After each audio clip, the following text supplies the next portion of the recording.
নমস্কার। আজকে আমি একটা গল্প শোনাচ্ছি আপনাদের। আমি আমার দিদিমার থেকে শুনেছিলাম।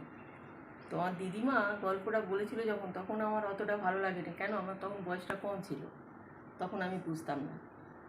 এবারে আমার দিদিমা গল্পটা বলেছিল একটা পাথরের থালা।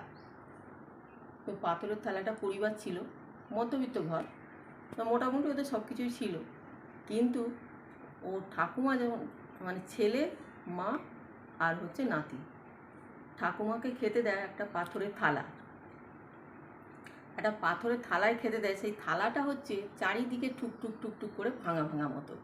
তো নাতি রোজই দেখে যে তারা টেবিল চেয়ারে খায়, ভালো বাসনে খায়, আর ঠাকুমাকে ওই ভাঙা পাথরের থালাটাই খেতে দেয়। তো নাতির খুব কষ্ট হয় দেখে। নাতি একদিন বলছে, ঠাকুমা, আজকে আমার মা যদি খেতে দেয়, তুমি পাথরের থালাটা ফেলে ভেঙে দিও। তো ঠাকুমা বলছে, এই রে, আমি যদি থালাটা ভেঙে দিই তাহলে আমি খাবো কী করে? তোর মা তো আর আমাকে খেতে দেবে না। তখন বলছে, তুমি পাথরের থালাটা ভেঙেই দেখো না, ভেঙে দেখো, তারপরে আমি তোমাকে ম্যাজিক দেখাবো।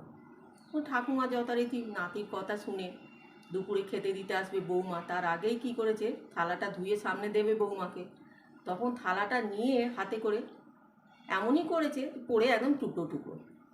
এইবার নাতি তো খুব চিল্লামিল্লি করছে, হ্যাঁ ঠাকুমা, তুমি পাথরের থালাটা ভেঙে ফেললে?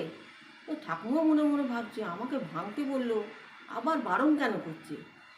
তখন বলছে, আরে আমি কি করব, পড়ে গেল, ভেঙে গেছে, আমি কি করব, আমি ওসব কিছুই জানি না। নাতি বলছে, আমি ওসব কিছুই জানি না, তোমাকে এক্ষুনি ওই থালাটাকে ভেঙে, ভাঙা থালাটা টুকরো টুকরো সব জুড়তে হবে। তো ঠাকুমা বলছে, ওটা কি আবার জোড়া যায়? বলছে, আমি তো ওসব কিছুই জানি না, তুমি সব কটা টুকরো জোড়ো করে আবার জোড়ো। তখন এবার ওদের চেঁচামেচি শুনে বাবা মা দুজনেই সামনে চলে এসছে। কি হয়েছে কি হয়েছে বলে, বাবু কি হয়েছে? তো বলছে, দেখো না ঠাকুমা কি করেছে, থালাটা ধুয়ে আনছিল, হাত থেকে পড়ে গিয়ে একদম টুকরো টুকরো হয়ে গেছে।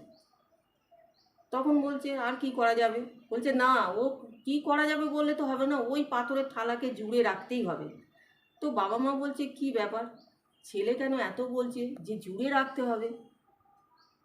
তখন ছেলে নাতি বলছে যে, ওই পাথরের থালাটা তো তোমরা যখন বুড়ো হবে তখন তোমাদের খেতে দেবো, এই জন্যই তো আমি বলছি ওটা যত্ন করে রাখতে হবে। আমি যতদিন জ্ঞান হয়েছে দেখছি আমার ঠাকুমা ওই ভাঙা থালাটাতেই খাচ্ছে, আর আমরা কত সুন্দর থালাতে খাই, টেবিলে বসে খাই, ঠাকুমা তো ওই নিচে বসে বসে ভাঙা থালাটায় খায়। তো আমি জানি হয়তো বুড়ো হলে ওরকমভাবে দিতে হয়, সেই জন্যই তো আমি তোমাদের জন্য রাখতে বলছি।